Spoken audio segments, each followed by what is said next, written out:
എന്നെ ക്ഷണിച്ച് ക്ഷണിച്ചതിനും നിങ്ങളോട് സംസാരിക്കാൻ കഴിയുന്നതിലും എനിക്ക് അതീവ സന്തോഷമുണ്ട്. ഇന്നത്തെ ഈ പ്രോഗ്രാമിൽ അറ്റൻഡ് ചെയ്യുന്ന പുതുമക്കാര്, പുതിയതായിട്ടുള്ള സുഹൃത്തുക്കൾക്ക് എൻ്റെ പ്രത്യേക നമസ്കാരം. ഞാൻ ഇടയ്ക്ക് ഒന്ന് ചോദിക്കട്ടെ, ഞാൻ പറയുന്നത് വ്യക്തമായിട്ട് കേൾക്കുന്നുണ്ടോ? ഓക്കെ, കേൾക്കുന്നുണ്ട് ഡോക്ടർ. Okay, thank you. അപ്പൊ ഈ മദ്യാസക്ത രോഗം എന്താണെന്നും അതിന്റെ രോഗലക്ഷണങ്ങൾ എന്താണെന്നും അത് എങ്ങനെ പ്രോഗ്രസ് ചെയ്യുന്നു, അത് മുമ്പോട്ട് പോകുന്ന എന്താണെന്നും അതിന്റെ വ്യാപ്തി, അതിന്റെ ആഴം അതെന്താണ്, അങ്ങനെ ഒത്തിരി കാര്യങ്ങൾ നമ്മൾ എത്രയോ ക്ലാസ്സുകളായിട്ട് നമ്മൾ ഡിസ്കസ് ചെയ്തിട്ടുണ്ട്. ആവർത്തനം ഇതിന്റെ ഒരു ഭാഗമാണ്. കാരണം വെച്ചാൽ ആൽക്കഹോളിസത്തെ കുറിച്ച് മറ്റുള്ളവർക്ക് ഒരു അറിവ് കൊടുക്കാനായിട്ട് നമ്മൾ പ്രോഗ്രാം നടത്തുമ്പോൾ അതിൽ നമ്മൾ കുറച്ച് ഇൻഫർമേഷൻ കൊടുക്കുന്നുണ്ട്. ആ ഇൻഫർമേഷൻ എല്ലാം തന്നെ ആവർത്തനങ്ങൾ തന്നെയാണ്. പക്ഷെ എന്തുകൊണ്ട് ഇത് ആവർത്തിക്കപ്പെടുന്നു? എന്തിനാണ് ഇത്ര വലിയ ആവർത്തനങ്ങൾ? കാരണം വെച്ചാല് ഇത് അത്രമാത്രം ഗൗരവമുള്ളതാണ്. ഒരിക്കൽ പോലും ഒരു മീറ്റിങ്ങിൽ പോലും ഇതെന്താണെന്നും ഇത് എത്രമാത്രം വളരെ ഭീകരമായിട്ടുള്ള ഒരു രോഗാവസ്ഥയാണെന്നും എത്രയും പെട്ടെന്ന് ഇതിൽ നിന്ന് പുറത്തുചാടാനുള്ള മാർഗം എന്താണെന്നും അതിന്റെ വഴികൾ എന്താണെന്നും അതിന് പറയുന്ന അനുഭവങ്ങൾ, അതിന്റെ വ്യക്തത, അതിന്റെ ഗൗരവം എന്താണെന്നും ഒക്കെ നമ്മൾ എത്രയോ പ്രാവശ്യം നമ്മൾ സംസാരിച്ചു കഴിഞ്ഞു. പക്ഷെ നമ്മള് ഒരു പ്രത്യേകത കണ്ടിട്ടുണ്ടോ? അതായത് ഇത്രയും ലോകത്തിലെ തന്നെ ഏറ്റവും number 1 disease, number 1 giant killer, giant mortality എന്ന് വെച്ചാൽ മരിച്ചു പോകാന്നർത്ഥം. ഏറ്റവും കൂടുതൽ ആളുകൾ മരിക്കുന്നത്, ഏറ്റവും കൂടുതൽ യാതനകൾ അനുഭവിക്കുന്നത്, അതിന് മോർബിഡിറ്റി എന്ന് പറയും, ഇംഗ്ലീഷിൽ മോർബിഡിറ്റി. അപ്പൊ the greatest mortality and greatest morbidity, ഏറ്റവും കൂടുതൽ മരണം, ഏറ്റവും കൂടുതൽ യാതനകൾ, അതിൽ കൂടുതൽ അനുഭവിച്ച് ഏറ്റവും കൂടുതൽ ആൾക്കാർ മരിക്കുന്ന രോഗം. ഇത്രയും പ്രത്യേകതകൾ ഞാൻ പറഞ്ഞു. പുതുമക്കാർക്കൊക്കെ ചിലപ്പോൾ ഒരു അത്ഭുതമായിരിക്കും. ചിലപ്പോൾ അവർ ഇങ്ങനെയൊന്നും അറിഞ്ഞിട്ട് കേട്ടിട്ട് പോലും ഉണ്ടാവില്ല. അത് എന്തുകൊണ്ടാണ് അങ്ങനെ? ഈ മദ്യം കഴിക്കുമ്പോൾ ആളുകൾ എങ്ങനെ മരിക്കുന്നത്? എന്തുകൊണ്ടാണ് ഇങ്ങനെ മരിക്കുന്നത്? ഇത് സൂക്കേടാണെന്ന് പറയുന്നത് ന്യായമാണോ അന്യായമാണോ? ആളുകളെ വെറുതെ കുടിപ്പിക്കാതിരിക്കാനായിട്ട് വെറുതെ അവരെ സൂചിപ്പിക്കാൻ പറയുന്ന ഒരു വാക്കാണ്. പല ആൾക്കാർക്കും ചിലപ്പോൾ അങ്ങനെയൊക്കെ തോന്നാം. അങ്ങനെ ഒരു മദ്യപാനായിട്ടുള്ള ഒരു സുഹൃത്ത് ഒരു പ്രോഗ്രാമിൽ പോകുന്ന മറ്റൊരു സുഹൃത്തിനോട് പലപ്പോഴും പറയാറുള്ള വാക്ക് എന്താണെന്നറിയും? ഇതൊക്കെ വെറുതെ പറയുന്നില്ല,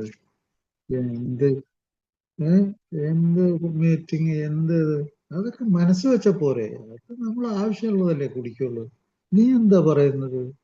വെറുതെ അവിടെയൊക്കെ പോയി ഭ്രാന്തായി പോകും. വെറുതെ ഞാൻ പറയണത് കേൾക്കും. ഇങ്ങനെയൊക്കെ പറയണ ഇത്ര ആൾക്കാർ എനിക്കറിയാം, എത്രയോ ആൾക്കാർ.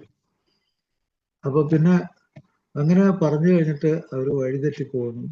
അവര് രക്ഷപ്പെടലിന്റെ വക്കിൽ നിന്ന് അവര് വഴിതെറ്റി അലഞ്ഞ് വീണ്ടും ചിലപ്പോൾ വർഷങ്ങൾ കഴിഞ്ഞ് മരിക്കാറാവുന്ന ഒരവസ്ഥയിൽ, അന്ന് ചിലപ്പോൾ സമയം വൈകി പോയിരിക്കും. അങ്ങനത്തെ അവസ്ഥയിൽ ചിലപ്പോൾ ഒരു മീറ്റിങ്ങിൽ എത്തുന്ന പാവങ്ങളെ പറ്റി ഒന്ന് ആലോചിച്ചു നോക്കും. എത്രയോ ദയനീയത. അപ്പോൾ ഈ മദ്യാസക്ത രോഗത്തിനെ കുറിച്ച് നമ്മൾ പറയുന്ന ഈ വേദി ഇവിടെ അറിവ് കൊണ്ട് നിറഞ്ഞിരിക്കുകയാണ്. അറിവും അനുഭവങ്ങളും പ്രതീക്ഷകളും കൊണ്ട് നിറഞ്ഞിരിക്കുന്ന ഒരു സ്ഥലമാണ്. അതിനെ ഒരാൾ എങ്ങനെ സ്വീകരിക്കുന്നു അതനുസരിച്ച് അയാൾ ജീവിക്കും എന്ന് പറയാം. അയാള് ജീവിച്ചിരിക്കും, അയാളുടെ ജീവിതത്തിനൊരു മേന്മ ഉണ്ടാകും, അയാൾ ഈ ലോകത്തെ അറിഞ്ഞിരിക്കും, അയാളുടെ ശരീരത്തിന്റെയും അയാളുടെ മനസ്സിന്റെയും പ്രാധാന്യം മനസ്സിലായിരിക്കും. ഈ ലോകത്തിലെ ജീവിതത്തിന്റെ യാഥാർത്ഥ്യം എന്താണെന്ന് അയാൾ അറിഞ്ഞിരിക്കും. ബന്ധങ്ങളുടെ മഹത്വം എന്താണെന്ന് അയാൾ അറിഞ്ഞിരിക്കും. ഈ മനുഷ്യത്വം എന്നൊക്കെ പറയുന്ന സംഗതി എന്താണെന്ന് അയാൾ അറിഞ്ഞിരിക്കും. ഇതൊന്നും അറിയാതെ ഞാനീ പറഞ്ഞ 4-5 കാര്യങ്ങള്, ശരീരം എന്താണെന്ന്, മനസ്സ് എന്താണെന്നും, അല്ലെങ്കിൽ യാഥാർത്ഥ്യം എന്താണെന്നും, ബന്ധങ്ങൾ എന്താണെന്നും, മനുഷ്യത്വം എന്താണെന്നൊക്കെ അറിയാൻ പാടില്ലാതെ ഇങ്ങനെ ഒഴുക്കിൽപ്പെട്ട് ഇങ്ങനെ ഒഴുകി ഒഴുകി ഒഴുകി ഏതൊക്കെയോ കുറച്ച് വികാരങ്ങളുടെ മാത്രം, അല്ലെങ്കിൽ ഉപയോഗിക്കുന്ന ലഹരി വസ്തുവും അതിന്റെ അഡിക്ഷന്റെ ഫലമായിട്ട് തലച്ചോറ് ഉണ്ടാകുന്ന ചില വിക്രിയകൾ, അതിന്റെ അനുസരണത്തിലും അയാൾ ജീവിതത്തിൽ എങ്ങനെ എങ്ങനെ എന്താണ് എവിടെയാണെന്ന് അറിയാതെ ഇങ്ങനെ ഒഴുകിക്കൊണ്ടേയിരിക്കും. അപ്പോൾ ചിലപ്പോൾ ഒരു സുപ്രഭാതത്തിൽ അയാൾക്ക് ബന്ധങ്ങളുടെ വ്യക്തത അറിയും, അല്ലെങ്കിൽ യാഥാർത്ഥ്യത്തിന്റെ, അറിവിന്റെ, ആ ലോജിക്കിന്റെ ആവശ്യം എന്താണെന്നറിയും. അതൊക്കെ അയാൾക്ക് അറിയണമെങ്കിൽ അതിന്റെ അവസ്ഥ ഉണ്ടാവുള്ളൂ. ആ അവസ്ഥ കിട്ടണം, ആ അവസ്ഥ ഉണ്ടാകണം. ആ അവസ്ഥ എവിടുന്നാ വരുന്നത്? അതും അയാളുടെ ശരീരം കൊണ്ടും അയാളുടെ മനസ്സുകൊണ്ടും ഈ പറഞ്ഞ എല്ലാ സംഗതികളും, ബന്ധത്തിന്റെ യാഥാർത്ഥ്യത്തിന്റെ ആവശ്യം കൊണ്ടും അയാൾ യാതനകൾ അനുഭവിക്കും. ഇഞ്ചിഞ്ചായിട്ട് അയാൾ യാതനകൾ അനുഭവിച്ച് ഒറ്റപ്പെടും. അയാൾ മരിക്കണം എന്ന് ആഗ്രഹിക്കും, അല്ലെങ്കിൽ അയാൾ കൊല്ലണം എന്ന് ആഗ്രഹിച്ച് ആളുകളോട് ഇടപെട്ട് ജയിലിൽ പോകും. ജയിലിലെ ഏകാന്തതയിൽ നിന്ന് ചിലപ്പോൾ അയാൾ ആലോചിക്കും. അങ്ങനെ എത്ര പേരെ എനിക്കറിയാം. ഞാനിപ്പോ പറയുന്നത് വെറുതെ പറയുന്നല്ല. അവിടെ തന്നെ ജോലി ചെയ്യുന്ന പല ആൾക്കാരും ഭാര്യയൊക്കെ അടിച്ചിട്ട് 10 വർഷമൊക്കെ ജയിലിൽ ഇപ്പൊ കിടക്കുന്ന ആളുണ്ട്. ആ ജയിലിൽ കിടക്കുമ്പോൾ അയാൾക്ക് ചിന്തിക്കാനുള്ള ഒരു അവസ്ഥ ഉണ്ടാവും. അതുവരെ അയാൾക്ക് ചിന്തിക്കാൻ പറ്റില്ല. കാരണം ഇത് അങ്ങനത്തെ മാരക രോഗമാണ്. അപ്പൊ പുതുമക്കാരോട് ഞാൻ പ്രത്യേകിച്ച് പറയുന്നു, നിങ്ങള് ജീവിതത്തെ കാണാൻ പോകുന്നുള്ളൂ. പല ആൾക്കാരും ജീവിതം എന്താണെന്ന്, വാട്ട് ഈസ് ലൈഫ് എന്നുള്ളത് ഞാൻ എപ്പോഴും പറയാറുണ്ട്. വാട്ട് ഈസ് ലൈഫ്, എന്താണ് ജീവിതം? അത് ഏതൊരു മനുഷ്യനും, ഏതൊരു കുട്ടിയും, ഏതൊരു സീരിയസ് രോഗം ബാധിച്ച ആളും, ഏതെങ്കിലും യാതനകളിൽ നിന്ന് രക്ഷപ്പെടുന്ന ഒരാളും ആദ്യം അറിയേണ്ടത് ഈ ജീവിതം എന്താണ്, വാട്ട് ഈസ് ലൈഫ്. അത് അയാൾക്ക് അറിയാൻ പാടില്ലെങ്കിൽ അയാൾ ഇപ്പോഴും ചെറിയ കുട്ടീനും താഴെയാണെന്ന് ഞാൻ പറയും. അല്ല, ഇത്രയും ജീവിച്ച ജീവിത അനുഭവങ്ങൾ അത് എന്താണെന്ന് അയാൾക്ക് ചുരുക്കത്തിൽ ഒന്ന് മറ്റുള്ളവരോട് പറയാൻ കഴിയുണ്ടാവില്ല. എന്ത് ജീവിതം അയാൾ നയിച്ചു, അത് എന്തായിരുന്നു അയാളുടെ കഴിഞ്ഞ ജീവിതം, അതിങ്ങനെ കുറച്ചുകൂടി മെച്ചപ്പെടുത്താണെങ്കിൽ എന്ത് ചെയ്യാൻ പറ്റും? ഇതൊക്കെ ഒരു മനുഷ്യന്റെ ചിന്തയിൽ കൂടി വരുന്ന സംഗതികളൊക്കെ. ഇതെല്ലാം നമ്മൾ പങ്കുവെക്കുന്ന ജീവിതം തന്നെയാണ്, അതിനൊരു സംശയമില്ല. അപ്പോൾ ഞാൻ പലപ്പോഴും പറയാറുള്ള കാര്യം, പുതുമക്കാർക്ക് വേണ്ടി ഞാൻ പ്രത്യേകിച്ച് പറയുകയാണ്, വാട്ട് ഈസ് ലൈഫ് എന്ന് ചോദിച്ചാൽ, എന്താണ് ജീവിതം എന്ന് ചോദിച്ചാൽ, ആദ്യത്തെ ഉത്തരം ഏറ്റവും അതികഠിനമായിട്ടുള്ള ആൻസറാണ്. അതിന്റെ അതികഠിനമായ ഉത്തരാണ്, പക്ഷെ അതാണ് അതിന്റെ യാഥാർത്ഥ്യം.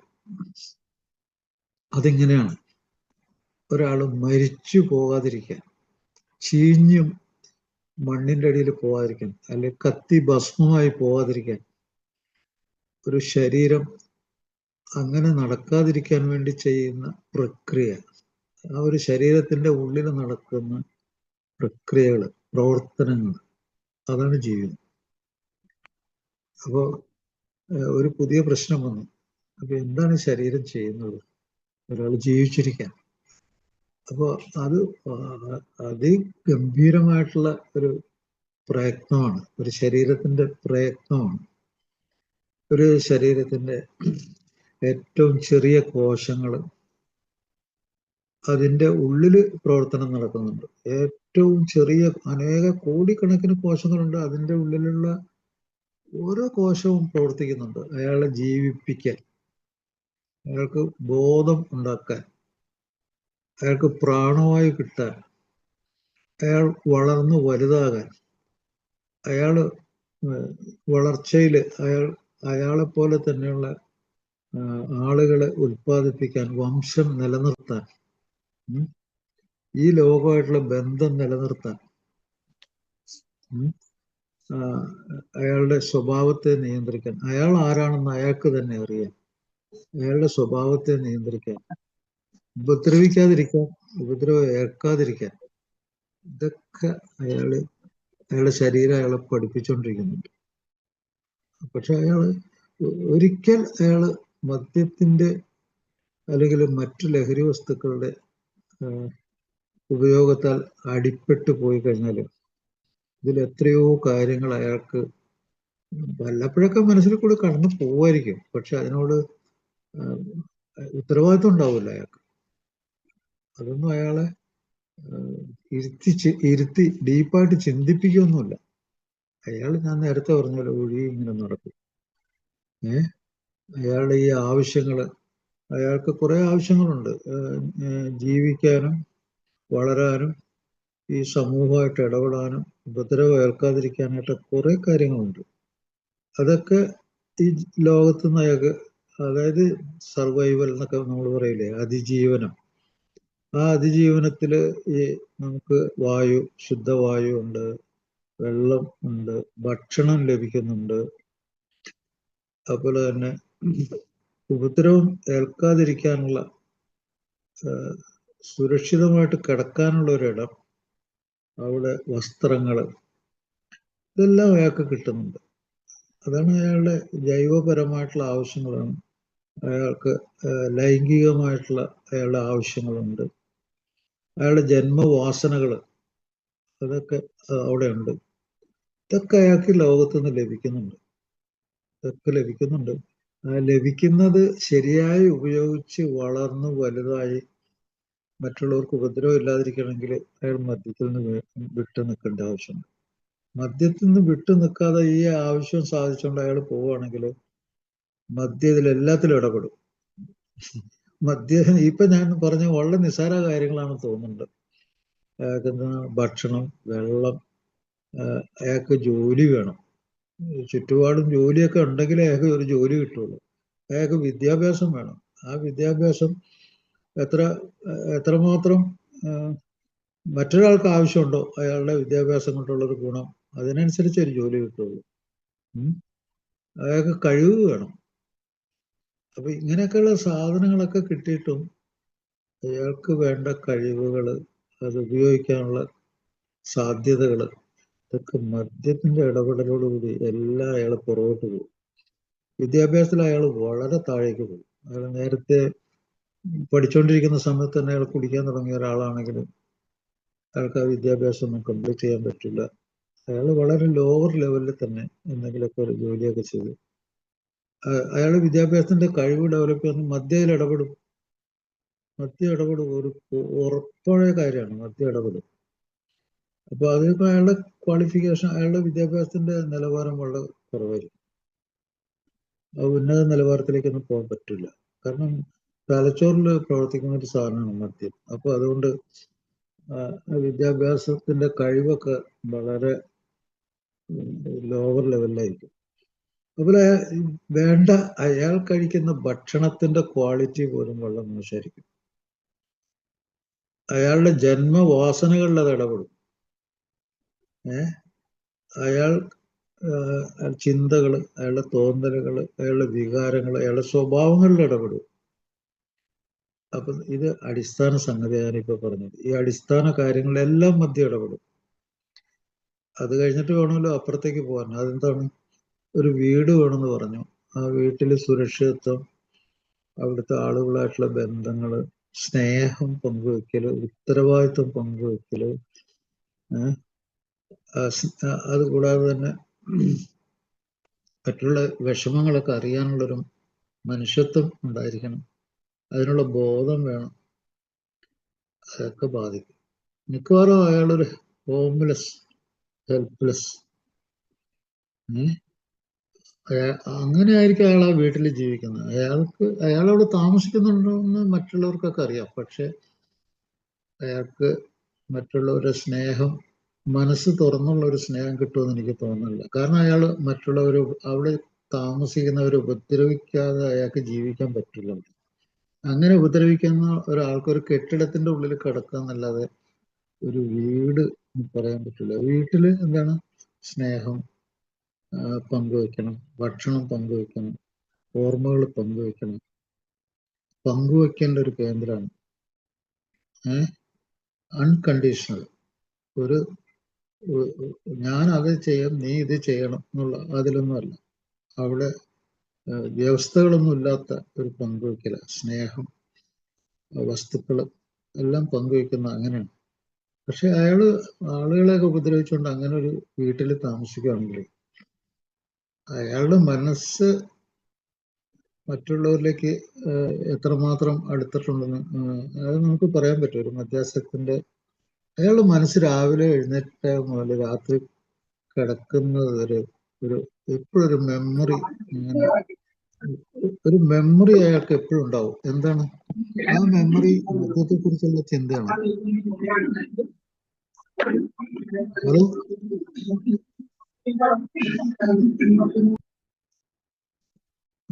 ഹലോ എന്താ പ്രശ്നം? കേൾക്കുന്നുണ്ട് സാർ. കേൾക്കുന്നുണ്ടോ? കേൾക്കുന്നുണ്ട് സാർ. കേൾക്കുന്നത് ശരിയല്ല എന്ന് തോന്നിയിട്ട് ഇടപെടുന്നുണ്ടോ ആൾക്കാർ? ഞാനിത് വേറെ ഒരു ഇതിലല്ല പറയുന്നത്. ഞാൻ പറയുന്നത് വെച്ചാൽ ഇത് നടക്കുന്ന സംഭവങ്ങളാണ്, യാഥാർത്ഥ്യമാണ്. ഒരു മെമ്പർ അനുഭവങ്ങൾ പങ്കുവെക്കുന്നത്, ഞാൻ ഒരു തേർഡ് പേഴ്സൺ എന്നുള്ള നിലയ്ക്ക് അനുഭവം, എല്ലാവരുടെയും കൂടി അനുഭവം പങ്കുവെക്കാം. മനുഷ്യരാശിയുടെ കാര്യങ്ങൾ ഞാൻ പങ്കുവെക്കുന്നത്. മദ്യാസക്ത ലോകത്ത് മരിച്ചു കൊണ്ടിരിക്കുന്ന മനുഷ്യരാശിയുടെ കാര്യങ്ങൾ ഞാൻ പങ്കുവെക്കുന്നത്. മറ്റത് അവിടെ സ്വന്തം അനുഭവമാണ്. അതൊരു ഡോക്ടർ എന്നുള്ള നിലയ്ക്കാണ് ഞാൻ മനസ്സിലാക്കുന്നത്. അത് ഒരു മനുഷ്യൻ, ഒരു കുടുംബം, അതിൻ്റെ ഒരു ഭാഗം, അതിലെയുള്ള ബന്ധങ്ങൾ, അതുപോലെ അയാളുടെ ജീവിതം, ആ ജീവിതത്തിൽ അയാളുടെ ശരീരം, ഇതൊക്കെ ഞാൻ പറയുന്നു. അതെല്ലാം പറയുന്നതിൽ എന്ത് പറഞ്ഞിട്ട് കാര്യം? അപ്പോൾ പണ്ട് പല ആൾക്കാരും കുറെ സെന്റിമെന്റലിസം, മദ്യം കഴിച്ചുള്ള കുറെ സെന്റിമെന്റലിസം പറയുന്ന കുറെ ആൾക്കാരുണ്ട്. അത് പറഞ്ഞിട്ട് അറിവ് കിട്ടൂല. മദ്യം കഴിച്ച് ഞാൻ അങ്ങനെ ഒറ്റപ്പെട്ടു പോയി, എനിക്കാരുമില്ലായിരുന്നു, ഞാൻ അങ്ങനെ ആയിരുന്നു, ഞാനൊരു പാവമായിരുന്നു, അങ്ങനത്തെ കുറെ സെൽഫ് പിറ്റികൾ, കുറച്ച് സെൽഫായിട്ടുള്ള കുറച്ച് അഹങ്കാരങ്ങൾ, അത് പറഞ്ഞിട്ട് എന്ത് കാര്യം? നമ്മൾ ഈ ലോകത്തിന്റെ ഒരു ഭാഗമാണ്, ജീവിതത്തിന്റെ ഒരു ഭാഗമാണ്, നമ്മളെ മനുഷ്യ സമൂഹത്തിന്റെ ഒരു ഭാഗമാണ്. അങ്ങനെ നമ്മളെല്ലാവരും കൂടി ബാധിക്കുന്ന രോഗത്തിന്റെ കാര്യങ്ങൾ പറയുമ്പോൾ അത് ഒരു വ്യക്തിയുടെ ആളുടെ ഇഷ്ടത്തിനനുസരിച്ചല്ല, നമ്മുടെ എല്ലാവരുടെയും കൂടി ആവശ്യത്തിനനുസരിച്ചാണ്. അപ്പൊ അതാണ് ഞാൻ പറയുന്നത്. അപ്പൊ നമ്മളൊരു വീടിന്റെ കാര്യം പറഞ്ഞു, അവിടെ ആവശ്യങ്ങൾ വേണം, ആ വീട്ടിലെ ആവശ്യങ്ങൾ നടപ്പിലാവില്ല.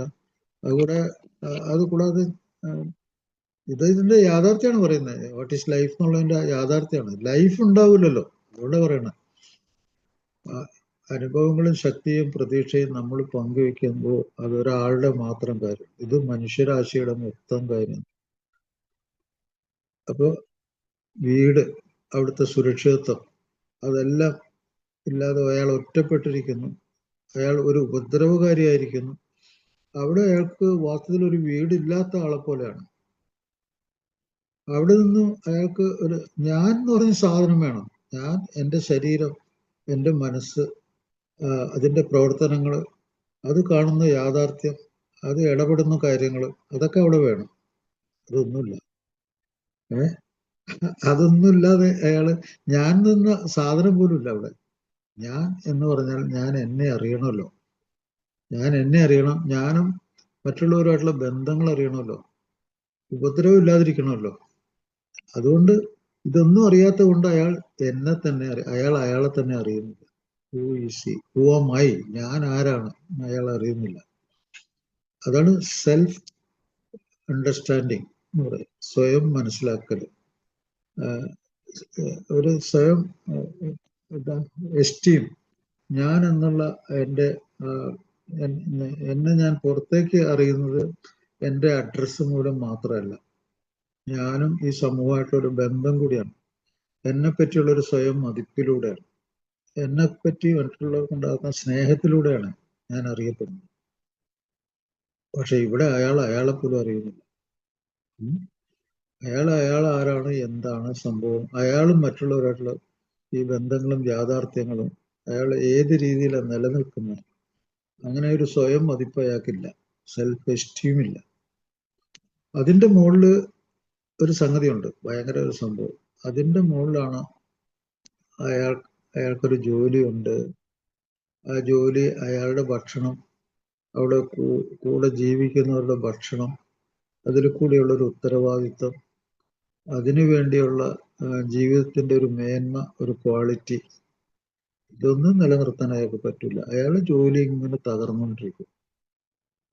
കാരണം അതിന്റെ ഉള്ളിലേക്ക് മദ്യം ഇടപെടും. ആ ജോലി അയാൾക്ക് ശരിക്കും കൊണ്ടുനടക്കാൻ പറ്റാത്തൊരവസ്ഥ വരും. അയാൾ അവിടുന്ന് പിരിച്ചുവിടപ്പെട്ടു. അപ്പൊ അതാണ് സെൽഫ് ആക്ച്വലൈസേഷൻ എന്ന് പറയും. അത് ഞാൻ എന്ന സംഭവം യാഥാർത്ഥ്യമാവുന്നതിൽ അവിടെ കൂടിയാണ്. ഈ ലോകത്തിൽ യാഥാർത്ഥ്യമാകുമ്പോൾ ഞാൻ എൻ്റെ കഴിവ് ആർജിച്ച് വളർന്ന് വലുതായി ഒരു ജോലി കിട്ടി, ഞാൻ എനിക്ക് താങ്ങായി മാറി, എൻ്റെ കൂടെ ജീവിക്കുന്നവർക്ക് താങ്ങായി മാറുന്നതാണ് ഞാൻ എന്ന യാഥാർത്ഥ്യമായി മാറുന്നത്. അത് ഈ ലോകത്തെ എല്ലാവരുടെയും കാര്യം അങ്ങനെയാണ്. അപ്പോൾ അത് വൈകിപ്പോവും. ഒരു മദ്യാസക്തന് അങ്ങനെ ഒരു ജോലി കിട്ടാൻ വൈകിപ്പോകും, ജോലി സ്ഥിരമായിട്ട് ഇരിക്കാൻ വൈകിപ്പോകും, ജോലി സ്ഥിരത ഇല്ലാതെ ആയിപ്പോവും, അത് തകർന്ന് തരിപ്പണായിപ്പോവും. അതോടുകൂടി തന്നെ ആ കുടുംബം അനാഥമാവും, വേർപാടുകൾ ഉണ്ടാവും, ഡൈവേഴ്സ് ഉണ്ടാവും അവിടെ. അത് കൂടാതെ അയാളൊരു മാനസിക രോഗിയാവും. ഞാനല്ലാതാവുന്ന അവസ്ഥയിൽ അയാൾ പലതരം മാനസിക രോഗാവസ്ഥയിൽ കൂടി പോകും. അപ്പോൾ എനിക്ക് ഒരു തരത്തിൽ അയാളുടെ കാര്യത്തിൽ ഭയങ്കരമായിട്ടുള്ള ദയനീയമായ ഒരു അവസ്ഥയാണ്. ഒരു മനുഷ്യന് അങ്ങനെ ആകാൻ പാടില്ല. അതിദയനീയമായിട്ടുള്ള ഒരു അവസ്ഥയിൽ ഒരു മനുഷ്യന് അങ്ങനെ പോകാൻ പാടില്ല. അതിന് ഒരു ഗവൺമെന്റിന് ഒരു ഉത്തരവാദിത്വമുണ്ട്, അയാളുടെ കുടുംബത്തിന് ഉത്തരവാദിത്വമുണ്ട് അങ്ങനെ പോവുകയാണെങ്കിലും. അതുകൂടാതെ ഈ നാട്ടിലെ അയാളുടെ സുഹൃത്തുക്കൾക്ക് അതിന് ഉത്തരവാദിത്വമുണ്ട്, സ്ഥാപനങ്ങൾക്ക് ഉത്തരവാദിത്വമുണ്ട്. പക്ഷെ നമ്മുടെ നാട്ടിൽ അങ്ങനെ കാണുന്നില്ലല്ലോ. എന്തുകൊണ്ട് അങ്ങനെ കാണാത്തത്?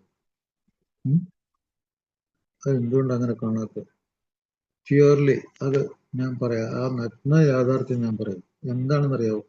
ആരാന്റെ അമ്മയ്ക്ക് ഭ്രാന്ത് പിടിച്ചാൽ കണ്ട് രസിക്കാൻ എന്ത് സുഖം. അതാണ്. അറിവുള്ളവര് അയാളെ സഹായിക്കുന്നില്ല. അയാളുടെ സ്വന്തം വീട്ടുകാര് അയാളെ ഒരു രോഗിയായിട്ട് പോലും കണക്കാക്കുന്നില്ല. അയാളെ ഒരു ഉപദ്രവകാരി, ഒരു ശത്രുവായിട്ട് തന്നെ കണക്കാക്കുന്നു. അവരുടെ ആദ്യത്തെ വികാരം മുതൽ അവസാനത്തെ വികാരം വരെ അതായിരിക്കും. അതുകൊണ്ട് ചിലപ്പോൾ അയാൾ സൂയിസൈഡ് ചെയ്തെന്നിരിക്കും. അയാൾ നിശബ്ദനായിട്ട് അയാൾ സൂയിസൈഡ് ചെയ്തെന്നിരിക്കും. പക്ഷെ അയാൾ ഒരു മനുഷ്യനാണ്, ഒരു ജീവിയാണ്. അയാൾക്ക് ജീവിക്കാനുള്ള ആഗ്രഹവും അഭിലാഷമൊക്കെ ഉണ്ട്. അപ്പോൾ അയാളുടെ ഇന്നർമോസ്റ്റ്, അയാളുടെ ഉള്ളിലുള്ള അയാൾക്ക് അറിയാൻ പാടില്ല ഇത് രോഗമാണെന്നും. അത് അയാളെ വേറൊരു തലത്തിലേക്ക് വലിച്ചുകൊണ്ട് പോവാണ്. അയാളുടെ തലച്ചോറും അയാളുടെ ശരീരവും മദ്യത്തിന് അടിപ്പെട്ട ഒരാളായിട്ട്, ആൽക്കഹോൾ ഡിപ്പെൻഡന്റ്, ഞാൻ ഇംഗ്ലീഷിൽ പറയണതാണ് ആൽക്കഹോൾ ഡിപ്പെൻഡൻസ്. മദ്യത്തിന് അടിമയായി എന്ന് പറഞ്ഞു കഴിഞ്ഞാല് എവിടെ അടിമയായത്? ഈ മദ്യം കയറി തുടങ്ങുന്ന മുതൽ അയാൾ അടിമയാകാൻ തുടങ്ങും. ഞാൻ നേരത്തെ പറഞ്ഞു, ഓരോ കോശവും അയാൾക്ക് വേണ്ടി പണിയെടുക്കുന്നുണ്ട് ജീവിക്കാൻ. ആ ഓരോ കോശത്തിന്റെ ഉള്ളിലും മദ്യം കയറി ഇറങ്ങുന്നുണ്ട്. അപ്പൊ ആ കോശത്തിന്റെ പ്രവർത്തനം അടിമപ്പെട്ടു, മദ്യം അതിലൊക്കെ കയറി ഇറങ്ങുന്നു. ആ കോശങ്ങൾ ചേർന്ന് ഒരു അവയവം ഉണ്ടാവുന്നു, ആ അവയവത്തിൽ കയറി അത് ഇടപെടുന്നുണ്ട്, അതും അടിമയായിട്ടുണ്ട്. അത് എല്ലാ അവയവങ്ങളും ചേർന്ന ഒരു സിസ്റ്റമാണ് നമ്മുടെ ശരീരം. ആ സിസ്റ്റത്തിൽ കയറി ഇടപെടുന്നുണ്ട്. കമ്പ്യൂട്ടർ ഒരു സിസ്റ്റമാണല്ലോ, അതിന് സോഫ്റ്റ്വെയറും ഹാർഡ്വെയറും ഉണ്ട്. അതായത് ആ സിസ്റ്റത്തിൽ കംപ്ലീറ്റ് കയറി ഇറങ്ങുന്നുണ്ട് മദ്യം. അതുപോലെ അതിൻ്റെ മെമ്മറി, അതിൻ്റെ ഓർമ്മകൾ, അതിന്റെ പ്രവർത്തനങ്ങൾ, അത് എല്ലാത്തിലും കയറി ഇടപെടുന്നു. അപ്പോൾ അത് അങ്ങനെ ഇടപെട്ട് അടിമയായി മദ്യമില്ലാതെ ശരീരത്തിലെ കോശങ്ങൾക്കോ അവയവങ്ങൾക്കോ ശരീരത്തിനോ അയാളുടെ തലച്ചോറിനെ നിയന്ത്രിക്കുന്ന കെമിക്കൽസിനോ പ്രവർത്തിക്കാൻ പറ്റാതെ അത് എത്ര ദയനീയമാണെന്ന് നോക്കുക. എന്നെ കേൾക്കുന്ന സുഹൃത്തുക്കളോട് ഞാൻ പറയുന്നത് 100% യാഥാർത്ഥ്യമാണ്. You can prove it. എന്തുകൊണ്ടാണ് ഒരു നിശ്ചിത അളവിൽ മദ്യം കഴിച്ച് ആ അളവ് കൂട്ടി ഒരു പ്രത്യേക സ്വഭാവത്തിലൂടെ വളർന്ന് ജീവിച്ചു കൊണ്ടുപോകുന്ന ഒരാളെ പറ്റി നിങ്ങൾക്ക് പ്രവചിക്കാം. ഒരു വർഷം കഴിഞ്ഞാൽ അയാളെ പറ്റി നിങ്ങൾക്ക് കുറെ കാര്യങ്ങൾ പ്രവചിക്കാം. ഇന്ന കാര്യങ്ങൾ അയാൾക്കൊന്നും ഇഷ്ടാവും, അയാൾ ഇന്ന പോലെയുള്ള അവസ്ഥയിൽ കൂടി പോകും. ഇത് വെറുതെ കണ്ടു നിൽക്കുന്നവർക്കും വരും, അയാളുടെ അയൽവക്കക്കാർക്ക് വരും പ്രവചിക്കാം ആ കാര്യങ്ങളൊക്കെ. എന്തുകൊണ്ടാണത്? അതാണ് there is a സിസ്റ്റം.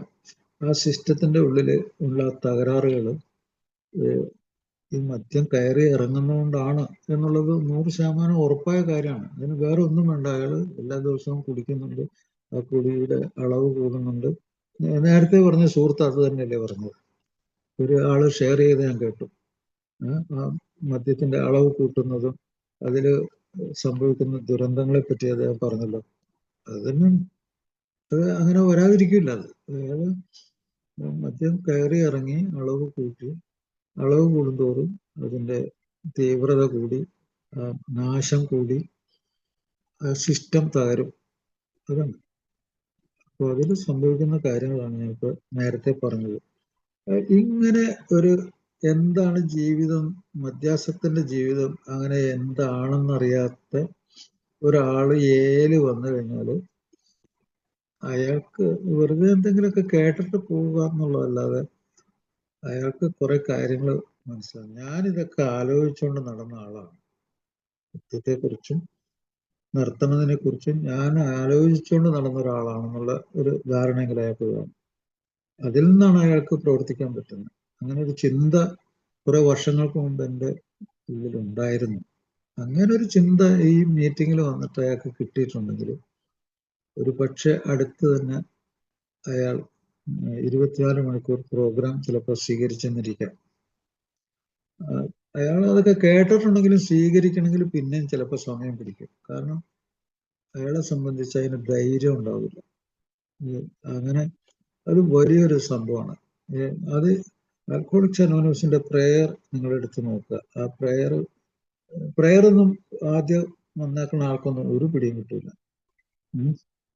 മാറ്റുവാൻ പറ്റാത്തവയെ സ്വീകരിക്കാനുള്ള പ്രശാന്ത മനസ്സെന്നൊക്കെ പറഞ്ഞാൽ അവർക്ക് ഒരു പിടിയും കിട്ടില്ല. മാറ്റുവാൻ പറ്റാത്തവയെ സ്വീകരിക്കുക എന്ന് പറഞ്ഞാൽ എന്താണ്? മറ്റുള്ളവരെ നമ്മൾ ഉത്ബോധിപ്പിച്ച് അവരെ മാറ്റാൻ വേണ്ടി നടക്കുന്ന പണി അത് സാധ്യമാവില്ല. മറ്റുള്ളവരുടെ മുകളിലുള്ള നമ്മുടെ സ്വാധീനം അങ്ങനെ നമുക്ക് നിർബന്ധപൂർവ്വം ഒരാളെ മാറ്റാൻ പറ്റില്ല. മാറുന്നത് അയാളാണ്. മാറ്റുവാൻ പറ്റുന്നവയെ മാറ്റാനുള്ള ധൈര്യം അത് നമുക്ക് സ്വയം മാറാനേ പറ്റും. ഈ രണ്ട് കാര്യങ്ങളും വേർതിരിച്ച് നമ്മൾ മനസ്സിലാക്കുന്നത് എന്തുകൊണ്ടാണ്? ബുദ്ധി കൊണ്ടാണ്.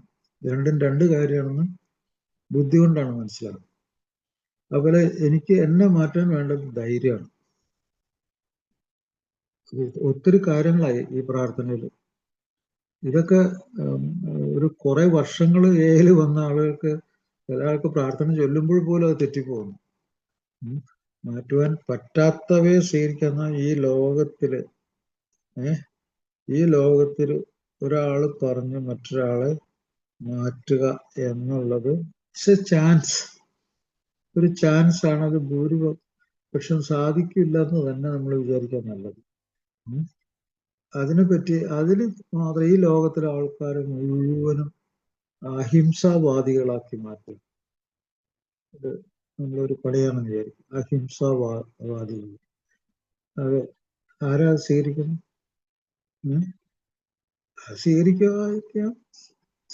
സ്വീകരിക്കാതിരിക്കാം. പക്ഷെ നമ്മുടെ സക്സസ് റേറ്റ് വളരെ വളരെ കുറവാണെന്ന് അത് മിക്കപ്പോഴും പ്രായോഗികം ആയിട്ട് നടപ്പിലാകുന്ന കാര്യമല്ല എന്ന് പോലും നമുക്ക് ചിന്തിക്കേണ്ടി വരും. നമുക്ക് പറയുകയൊക്കെ ചെയ്യാം, സത്വം നമ്മൾ പറയാം, അങ്ങനെ പറയാൻ പറ്റും. പക്ഷെ നമ്മളെ മാറ്റുന്ന ഒരു പ്രോഗ്രാമാണ്. നമ്മുടെ ശീലങ്ങള്, നമ്മുടെ അനാവശ്യമായിട്ടുള്ള ആവശ്യങ്ങള്, നമ്മളെ തകർക്കുന്ന നമ്മുടെ ആവശ്യങ്ങള് ഒക്കെ നമ്മൾ മനസ്സിലാക്കുകയും നമ്മളതിൽ നിന്ന് വിട്ടു നിൽക്കുകയും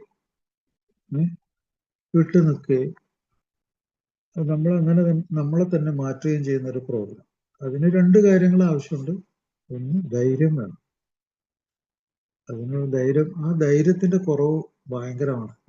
കാരണം ഇതിന് ഒരു വടംവലിയുടെ ഇതാണ്. മദ്യവും മറ്റു ലഹരി വസ്തുക്കളും തലച്ചോറിൽ രണ്ട് പരിപാടികൾ ഉണ്ടാക്കുന്നുണ്ട്. ഒന്ന്, ഒരു പോസിറ്റീവ് എന്ന് പറഞ്ഞാൽ ഒരു കുടിക്കുന്ന ആളെ സംബന്ധിച്ച് ഒരു പ്ലഷർ, ഒരു ആനന്ദം, ഒരു ഭയങ്കര ആനന്ദം, ഒട്ടിപ്പിടിക്കുന്ന ആനന്ദം. ഒരു ആനന്ദം ഒട്ടിപ്പിടിച്ചു കഴിഞ്ഞാൽ നമ്മളത് കളയില്ല. ആ ആനന്ദത്തിനെ കളയാനായിട്ട് ഏതൊരുത്തൻ ശ്രമിക്കുന്നു അവൻ നമ്മുടെ ശത്രുവാകും. നമ്മളവനെ അടിച്ച് ശരിയാക്കും. അതിനെ ക്വസ്റ്റ്യൻ ചെയ്യുന്നവരെ നിരപ്പാകും. അതാണ് അഡിക്ഷൻ. അഡിക്ഷൻ എന്ന് പറഞ്ഞാൽ അതാണ്. നമ്മൾ ഒരു ആനന്ദത്തിന് വേണ്ടി ആനന്ദമാർഗിയായി മാറുകയാണ്.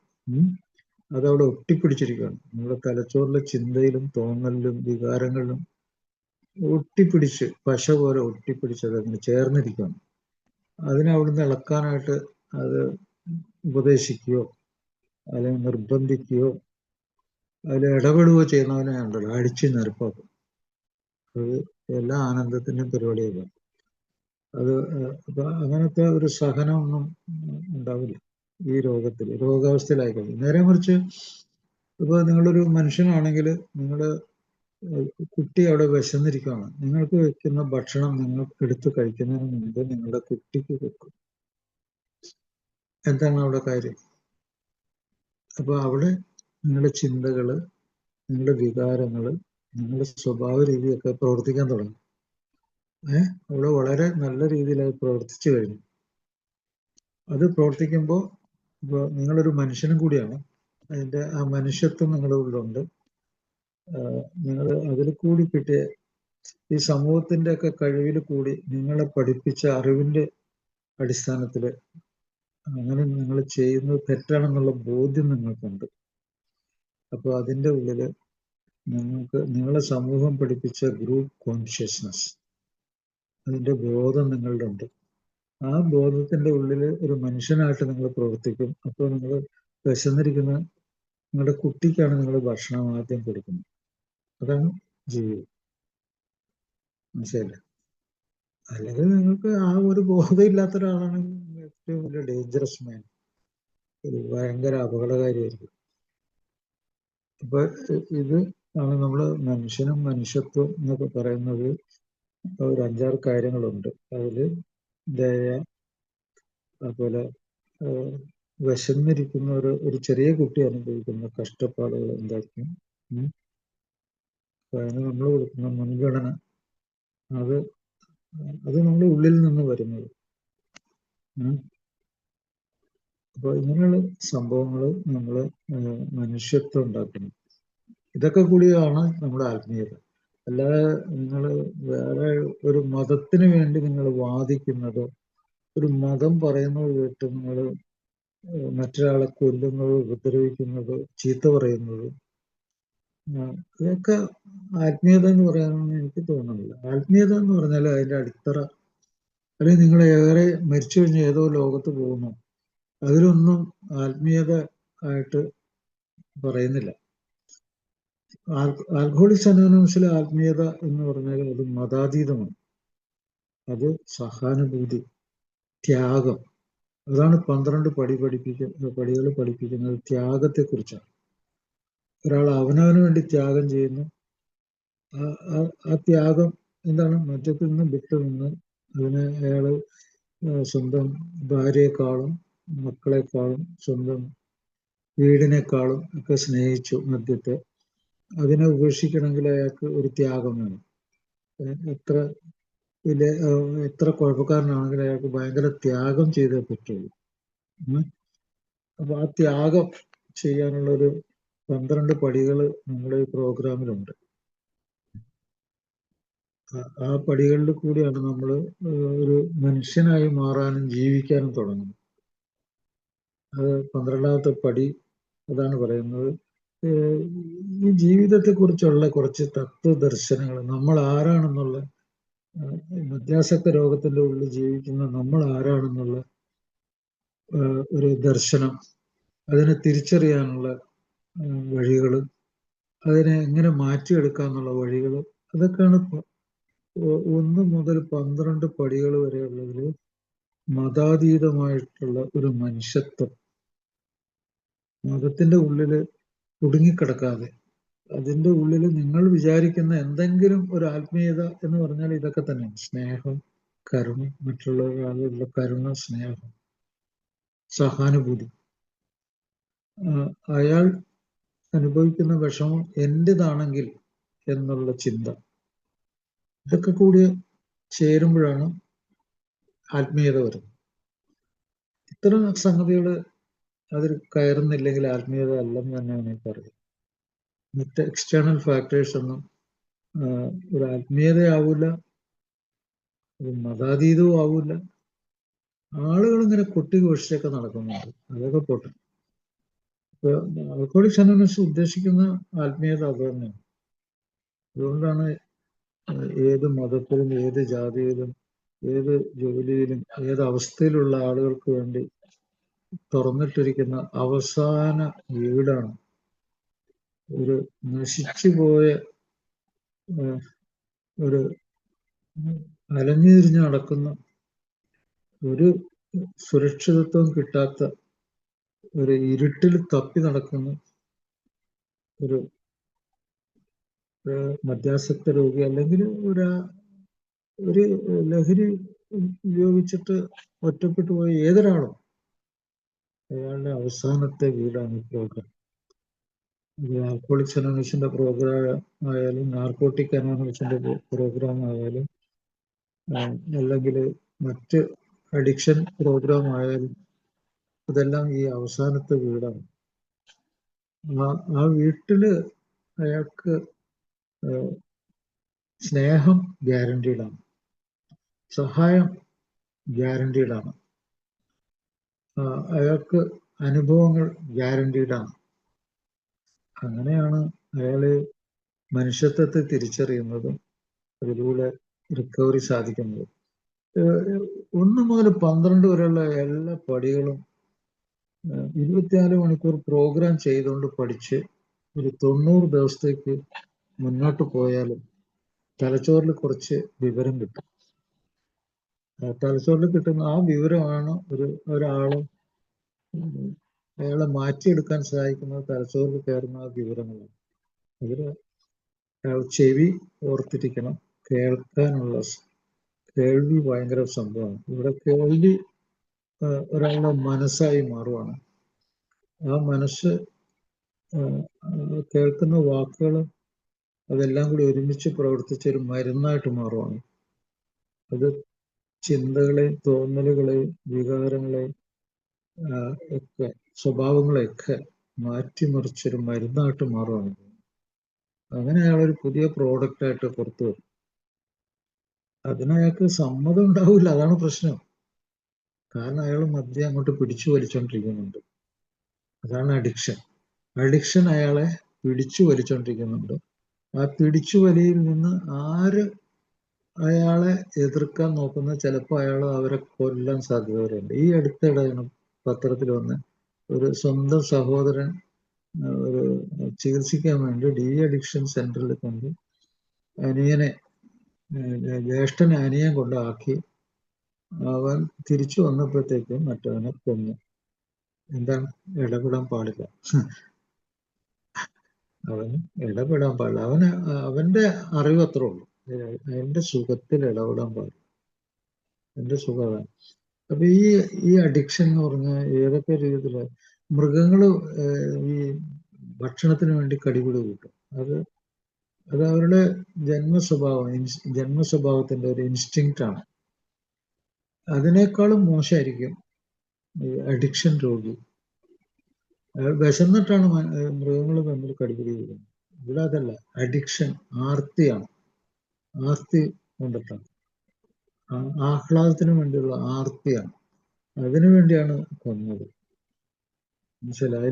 അതില് തടസ്സം നിന്നുകൊണ്ടാണ് കൊന്നത്. റിവഞ്ച്. അത് ഏത് അഡിക്ഷൻ ഉള്ള ആളും, അത് മദ്യാസക്തനാകട്ടെ, ഫുഡ് അഡിക്ഷൻ ഉള്ളവനാണ്, മറ്റേ സെക്സ് അഡിക്ഷൻ ഉള്ള ആളാകട്ടെ, അത് കമ്പൽസറി ഗാംബ്ലിംഗ് ഉള്ളവനാകട്ടെ, അല്ലെങ്കിൽ മതപരമായ അഡിക്ഷൻ ഉള്ള ആളായിക്കോട്ടെ, അവൻ ഇടപെടും, കൊല്ലും. അതാണ് അഡിക്ഷൻ. ചില ആശയങ്ങൾ അഡിക്ഷൻ ഉണ്ടാകും. ആശയങ്ങൾ എവിഡൻസ് ഉണ്ടോ ഇല്ലെന്നൊന്നും നോക്കൂല, തെളിവുണ്ടോ, എന്താണ് തെളിവ്. ഇപ്പൊ ഒരു മദ്യാസക്തൻ കുടിക്കുന്ന എന്തിനു വേണ്ടിയാണ്? അവന്റെ കൂട്ടുകാരെ കൂടെ ആഹ്ലാദം പങ്കിടാൻ. അവൻ വിചാരിക്കുന്നു എന്ന് പറയുന്ന മിസ്റ്റിക്കലായിട്ടുള്ള മിസ്റ്റിക് എന്ന് പറഞ്ഞാൽ തന്നെ ഒരു മിസ്റ്റേക്കാണ്. മിസ്റ്റിക് എന്ന് പറഞ്ഞാൽ ഒരു അനുഭവങ്ങൾക്കപ്പുറമുള്ളൊരു യാഥാർത്ഥ്യം. ഏതോ ഒരു എന്താ പറയുക, മലയാളത്തിൽ പറയാം അഭിനിവേശം. അതിന്റെ ഉള്ളിലേക്ക് പോകാനുള്ള ഒരു ത്വര, അതാണ് മിസ്റ്റിക്കലായിട്ടുള്ളത്. അങ്ങനെ ഒരു ചിന്തയാണ്. എന്തോ താൻ അനുഭവിക്കും അവിടെ, തനിക്ക് എന്തോ ഒരു പ്രത്യേക സുഖം കിട്ടും എന്നുള്ള ആ വടംവലിയിലാണ് അയാൾ ഇതിലേക്ക് പോകുന്നത്. അപ്പൊ ഇതുകൂടാതെ ശരീരം ഒരു അടിമത്വം, അതിനുവേണ്ടിയുള്ള ഒരു അടിമത്വം അനുഭവിക്കുന്നുണ്ട് ശരീരം. അത് കിട്ടിയില്ലെങ്കിൽ ശരീരത്തിന് നേരെ നിൽക്കാൻ പറ്റില്ല, അതിന്റെ പ്രവർത്തനം ശരിയാവില്ല. അപ്പൊ അതുകൊണ്ടാണ് അയാൾക്ക് അത് ആവശ്യം. അതാണ് അഡിക്ഷൻ. അപ്പൊ മദ്യത്തിന് മുന്നിൽ ഞങ്ങൾ പിടിച്ചു നിൽക്കാൻ പറ്റാത്ത, മാനേജ് ചെയ്ത് ജീവിതം മുന്നോട്ട് കൊണ്ടുപോകാൻ പറ്റാത്ത ആളുകളാണ്. അതിന്റെ തെളിവാണ് ഈ ജീവിതം നിയന്ത്രണമില്ലാതായി പോയി. മദ്യത്തിനുള്ളിൽ പിടിച്ചു നിൽക്കാൻ പറ്റാത്ത ആളുകളാണ്. അത്രമാത്രം ശാരീരികവും മാനസികവും വൈകാരികവും ആയിട്ട് തകർന്ന് തരിപ്പണായിട്ടുള്ള ഒരാളാണ്. അതിന്റെ തെളിവ് ജീവിതം എങ്ങനെ ആയി മാറിയതാണ്. അത് ഒന്നാം പടിയാണ്. ഈ ഒന്നാം പടിയൊക്കെ സ്വീകരിക്കണമെങ്കിൽ എത്രയോ, അത് മനസ്സിലാക്കാനോ അത് സ്വീകരിക്കാനോ അത്രമാത്രം അവശതയിൽ എത്തിക്കഴിഞ്ഞാൽ പോലും ചിലപ്പോൾ ഈ വടംവലി അവസാനിക്കില്ല. ഞാൻ പറഞ്ഞില്ല, നേരത്തെ പറഞ്ഞു, ചിന്തകളിലൊക്കെ അത് കടന്നു വന്നിട്ടുണ്ട് നിർത്തണം എന്നൊക്കെ. പക്ഷെ ചിന്തയ്ക്ക് ഈ വടംവലിയിൽ നിന്ന് രക്ഷപ്പെടാൻ പറ്റില്ല. അതാണ് ക്രേവിങ്, ആർത്തി കൊണ്ടാണത്. ആർത്തിയും നിർബന്ധവും നിയന്ത്രണമില്ലായ്മയും വരുംവരായികളെ അറിഞ്ഞിട്ടും എടുത്തിയാടുന്നതും ഒക്കെ കൊണ്ടാണ്. അങ്ങനെ അത് മുമ്പോട്ട് പോകും. രണ്ടാമത്തെ പടി പറയുന്നത്, ഞങ്ങളെ വലിയൊരു ശക്തി ഇതൊക്കെ മാറ്റിത്തരുമെന്ന് ഞങ്ങൾ മനസ്സിലാക്കും. എന്താണ് അവിടെ ദൈവത്തെ കൊണ്ടുവരുന്നതിൻ്റെ ഒരു കാരണമുണ്ട്. ഒരു മദ്യാസക്തനും അല്ലെങ്കിൽ ലഹരിക്ക് അടിപ്പെട്ട ഒരാളുടെ ഏറ്റവും പ്രധാനപ്പെട്ട ഒരു സ്വഭാവം, തനിക്കെല്ലാം അറിയാം, താനൊരു കേവനാണെന്നുള്ള പ്രൊജക്ഷൻ, തള്ളലാണ്, എടുത്തിയാട്ടാണ്. ഞാനെല്ലാം അറിഞ്ഞിരിക്കുന്നു, ഞാനിതെല്ലാം അറിഞ്ഞിരിക്കുന്നു, ലോകത്തെ അറിഞ്ഞിരിക്കുന്നു, മനസ്സിലാക്കിയിരിക്കുന്നു, സംഭവമാണ് ഞാൻ. ഇങ്ങനെയുള്ള അഹന്ത, ഈഗോ. ശരിക്കുള്ള ഈഗോന്റെ ഓപ്പോസിറ്റാണ് നമ്മൾ ഈ മദ്യാസക്ത രോഗത്തിലും അഡിക്ഷനിൽ പറയുന്ന ഈഗോ എന്ന് പറഞ്ഞത്. ശരിക്കും നേരെ എതിരാണ്. ഈഗോ എന്ന് പറഞ്ഞതിന്റെ ഇംഗ്ലീഷ് വാക്കിന്റെ അർത്ഥം എന്താണെന്ന് വെച്ചാൽ ഐഡന്റിഫിക്കേഷൻ, സെൽഫ് ഐഡന്റിഫിക്കേഷൻ. എന്നെ അറിയാവുന്ന ഞാൻ എന്നാണ് അതിന്റെ അർത്ഥം. ഞാൻ ഇവിടുത്തെ ആളാണ്, എൻ്റെ അഡ്രസ്സ് എന്താണ്, എൻ്റെ അച്ഛനമ്മമാര്, എൻ്റെ സ്വദേശം, എൻ്റെ വിദ്യാഭ്യാസം, എൻ്റെ ജോലി, ഞാൻ എവിടെ എന്ത് ചെയ്യുന്നു, ഇതൊക്കെ അറിയാൻ പ്രാപ്തിയും കഴിവും ഉള്ള സെൽഫ് ഐഡന്റിഫിക്കേഷൻ, സ്വയം മനസ്സിലാക്കുന്ന ഒരു മനുഷ്യനാണ് ഞാൻ എന്നുള്ളതാണ് ഈഗോ ശരിക്കും. പക്ഷെ ഈ അഡിക്ഷന്റെ കാര്യത്തിൽ ഈഗോ അനുസരണ ഇല്ലാത്ത ഈഗോ, അഹന്ത കാണിക്കുന്ന ഈഗോ എന്നാണ് അതിന്റെ അർത്ഥം. അപ്പൊ ആൽക്കഹോളിസത്തിലും അഡിക്ഷനുള്ള ഈഗോ ഇങ്ങനെ പൊട്ടിത്തെറിച്ച് നിൽക്കുന്ന ഈ ആൾക്ക് ഒന്ന് അടങ്ങി നിൽക്കണമെങ്കിൽ നീ വലിയ സംഭവമല്ലെന്ന് അവന് മനസ്സിലാക്കി കൊടുക്കാൻ അത് ആദ്യകാലത്ത് മനുഷ്യനെ ഭയപ്പെടുത്തിയിരുന്ന ഒരു ശക്തി തന്നെ വേണം. ആദ്യകാലത്ത് മനുഷ്യൻ ഏറ്റവും കൂടുതൽ ഭയന്നിരുന്നതും നമ്മുടെ എല്ലാ പ്രവൃത്തികളെയും എല്ലാത്തിനും നിയന്ത്രിക്കുന്ന ഒരു വലിയ ശക്തി ഉണ്ടെന്നും ദൈവമാകാം, ഒരു സിംഗിൾ ദൈവമായിരിക്കാം, അനേകം ദൈവങ്ങളായിരിക്കാം, ഏതെങ്കിലും ഒരു മതത്തിന്റെ ദൈവമായിരിക്കാം. അങ്ങനത്തെ ചിന്ത മനുഷ്യർക്ക് ആദ്യം മുതലുണ്ട്. അപ്പോൾ ആൽക്കഹോളിക്സ് അനോണിമസ് സ്ഥാപിക്കപ്പെട്ടതിന്റെ അടുത്ത് തന്നെ ഇങ്ങനെയുള്ളൊരു അഹന്ത നിർമാർജനം, അഹങ്കാരം നിർമാർജനം ചെയ്യുക, അതിന് വലിയൊരു ശക്തിയെ കൊണ്ടുവരിക, ആ ശക്തിയെ ബോധ്യപ്പെടുത്തി അതിലൂടെ മനസ്സിലാക്കി കൊടുക്കുക. നീ ഒന്നുമല്ല, നീ ഒരു സംഭവമേ അല്ല എന്ന് അവനെ മനസ്സിലാക്കി കൊടുക്കാൻ ഏതിൽ കൊണ്ടുവന്നൊരു സംഗതിയാണ്. അതിനേക്കാൾ വലിയ ഒരു ശക്തിയിൽ വിശ്വസിക്കാൻ തുടങ്ങിക്കഴിഞ്ഞാൽ മനസ്സിന്റെ ഈ എടുത്തയാട്ടം അവസാനിക്കും. നീ വലിയ സംഭവമല്ല. അല്ലെങ്കിൽ ഒരാൾക്ക് ദൈവത്തിലൊന്നും വിശ്വാസമില്ലെങ്കിൽ അയാൾക്ക് വിചാരിക്കാം, ഞാൻ ആരെക്കാളും വലുതുമല്ല, ആരെക്കാളും ചെറുതുമല്ല, ഞാൻ മാത്രമാണ്. ഞാൻ ആരെയും നിയന്ത്രിക്കാനോ ആരെയും ചെറുതാക്കാനോ അടിമയാക്കാനോ പറ്റുന്ന ഒരു വലിയ സംഭവമൊന്നുമല്ല ഞാനൊരു കേവനുമല്ല.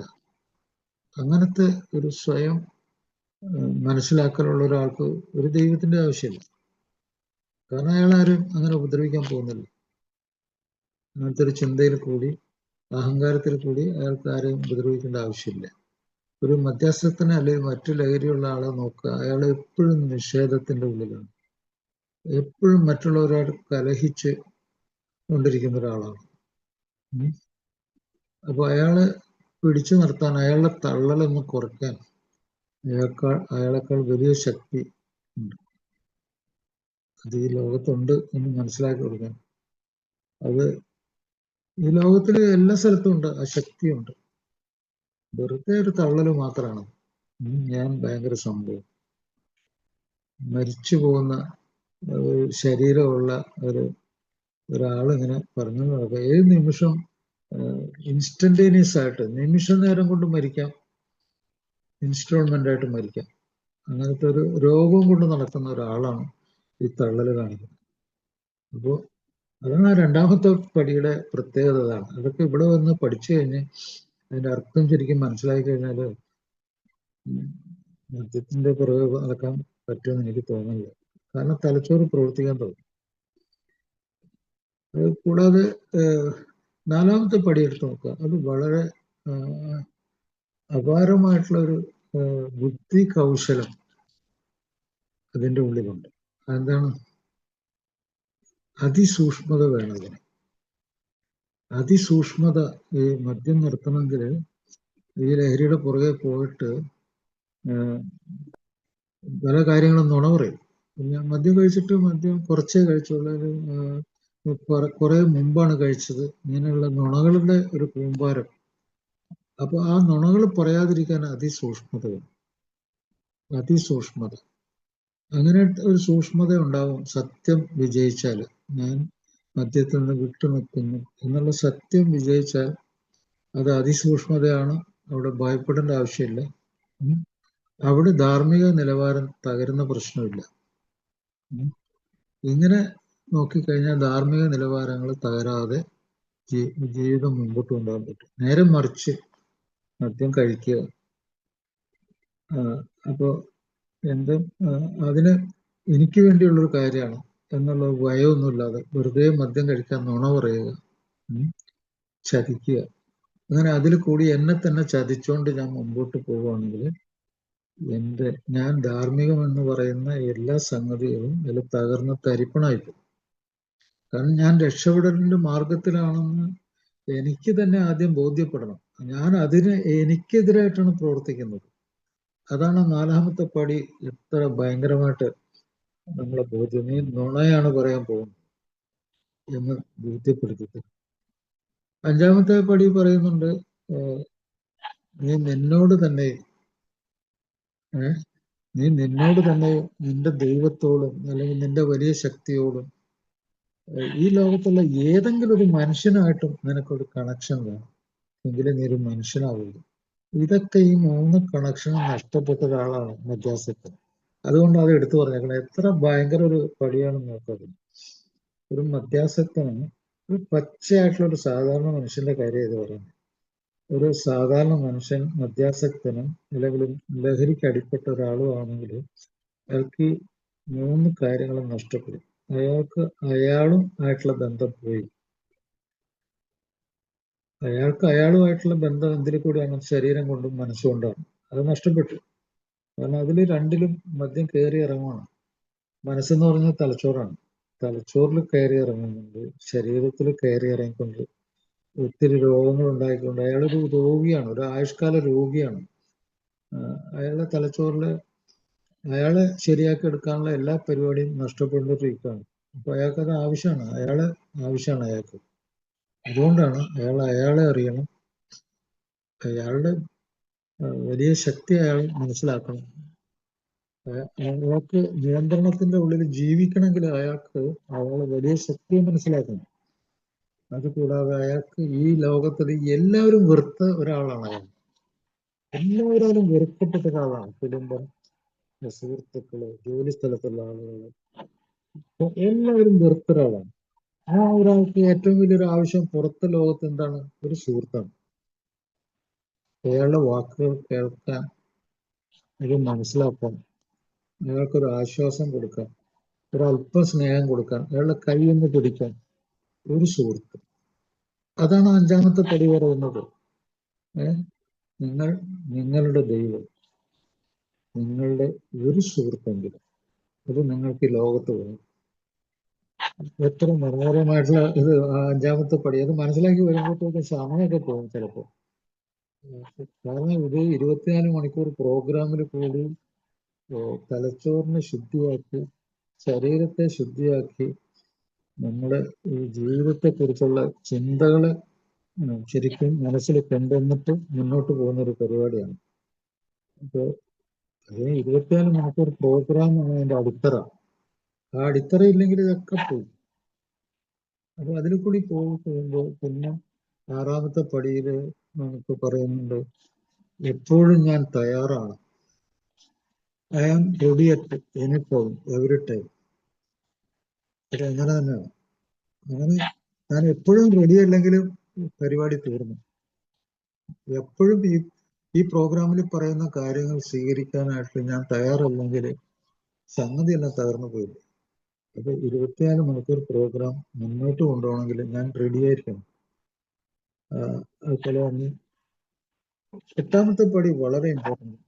8-ാമത്തെ പടി പറയുന്നത്, എനിക്ക് തെറ്റുപറ്റുന്ന 2 വാക്ക് പറയാൻ മാത്രം ചങ്കൂറ്റമുള്ള ഒരാളായിരിക്കും. പല ആൾക്കാരും വിചാരിക്കുന്നത് എനിക്ക് തെറ്റുപറ്റിയെന്ന് പറയുന്നത് ഞാനൊരു ഭീരുവായി പോയി, എന്തോ ഒരു മിടുക്കനല്ലാതായി പോയി, എന്തോ എനിക്ക് കുറവ് പറ്റി, ഞാനങ്ങ് താഴ്ന്നു പോയി, ഞാൻ ചവിട്ടി അരച്ചതിന് തുല്യമായി എന്നൊക്കെ മണ്ടത്തരം വിശ്വസിക്കുന്ന എത്രയോ ആളുകളുണ്ട്.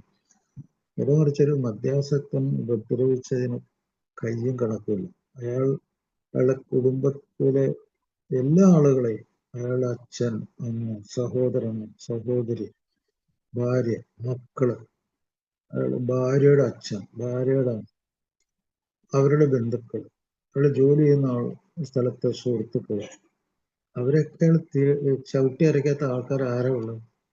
അവരൊക്കെ പറഞ്ഞ അസഭ്യങ്ങൾ എത്രമാത്രം ഉണ്ട്. അവരുടെ പേരിലൊക്കെ കേസ് നടന്നിട്ടുണ്ട്,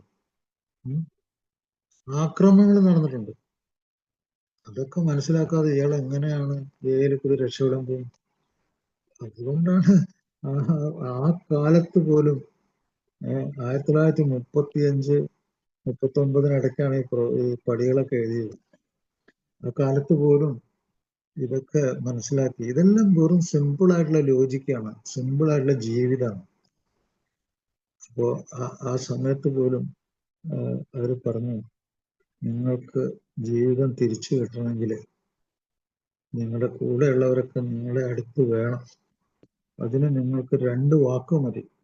എനിക്ക് തെറ്റുപറ്റി, എനിക്ക് തെറ്റുപറ്റി എന്ന് 2 വാക്കുകൊണ്ട് മാപ്പ് പറഞ്ഞു കഴിഞ്ഞു. അപ്പൊ അത് ഒരു കലങ്ങി മറിഞ്ഞ ഒരു മനസ്സ് അവിടെ ഒരു ശാന്തതയിലേക്ക് വന്നു. അവിടുന്ന് അത് മുന്നോട്ട് പോകും. ഒരാൾക്ക് പ്രശാന്തമായ മനസ്സ് വേണമെങ്കിൽ ഇങ്ങനെയൊക്കെ ചെയ്യേണ്ടി വരും. ഈ 8ാമത്തെ പടി.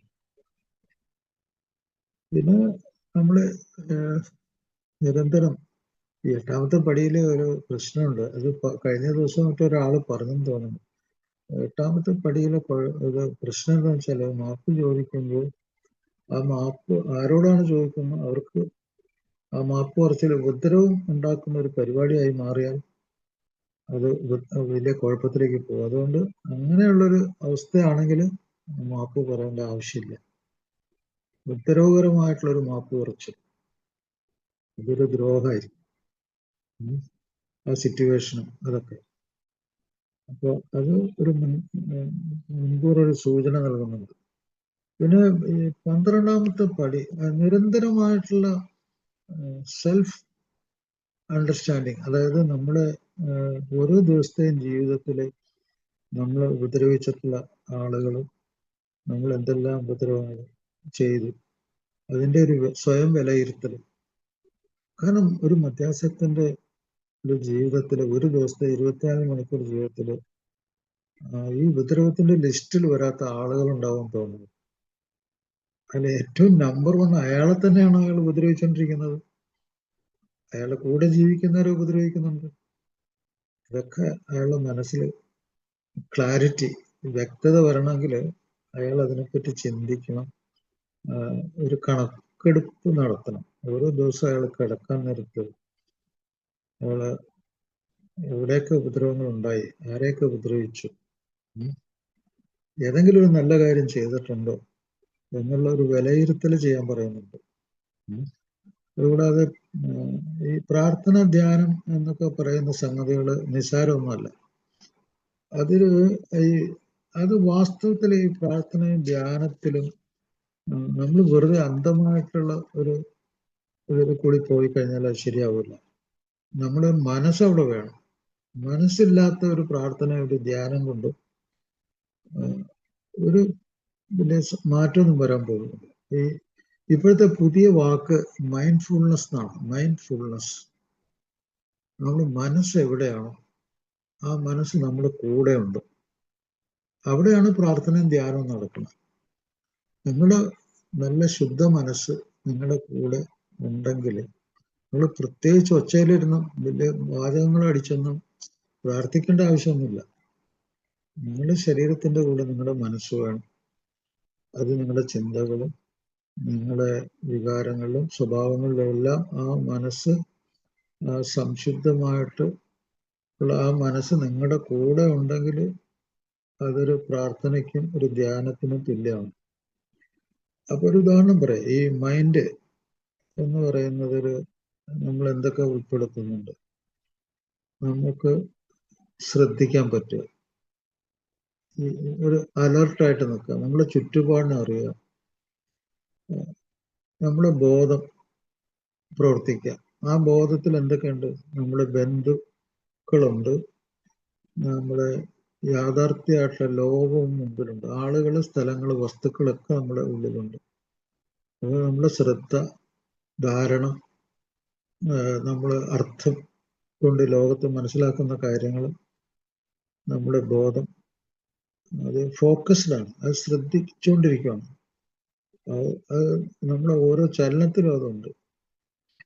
അപ്പൊ നമ്മുടെ മനസ്സ് ഇപ്പോഴത്തെ മനസ്സാണ്, പ്രസന്റ് മനസ്സാണ്. പ്രസന്റ്, ഇപ്പോഴത്തെ യഥാർത്ഥ മനസ്സാണ്.